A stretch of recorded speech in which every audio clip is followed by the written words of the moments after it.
നിയമസഭാ തെരഞ്ഞെടുപ്പിന് തൊട്ടുമുൻപ് സിപിഎമ്മിന്റെ സൈബർ ടീമിൽ ഉടലെടുത്ത ഭിന്നത പരിഹരിക്കാൻ നേതൃത്വം അതൃപ്തി പ്രകടിപ്പിച്ച മുതിർന്ന അംഗങ്ങളുമായി നേതൃത്വം ചർച്ച നടത്തി.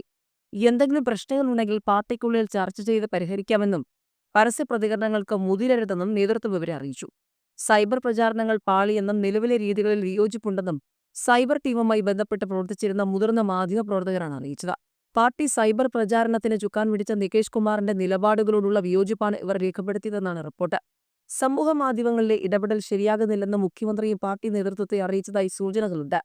എൽ.ഡി.എഫിന്റെ വികസന മുന്നേറ്റ ജാഥയ്ക്കിടെ കുറ്റ്യാടിയിൽ വെച്ച് മൊയ്തി എന്നയാൾ പെൻഷൻ കിട്ടിയ പണം സിപിഎം സംസ്ഥാന സെക്രട്ടറിക്ക് കൈമാറിയതും അദ്ദേഹം തിരികെ നൽകിയതും വാർത്തയായിരുന്നു.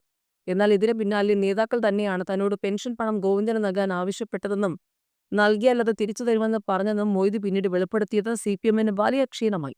ഇക്കാര്യങ്ങൾ ഉൾപ്പെടെ മുതിർന്ന അംഗങ്ങൾ ചൂണ്ടിക്കാട്ടിയിട്ടുണ്ട്. സിപിഎമ്മിന്റെ സൈബർ ടീമിനെ ശക്തിപ്പെടുത്തുന്നതിനായി സംസ്ഥാന സെക്രട്ടറി എം.വി. ഗോവിന്ദൻ മുൻകൈയെടുത്താണ് നികേഷ് കുമാറിനെ തലപ്പത്തേക്ക് കൊണ്ടുവന്നത്. എന്നാൽ നികേഷ് കുമാർ ഏകപക്ഷീയമായി തീരുമാനങ്ങൾ എടുക്കുന്നുവെന്നും ഏകാധിപത്യം കാണിക്കുന്നുവെന്നുമാണ് ആക്ഷേപം.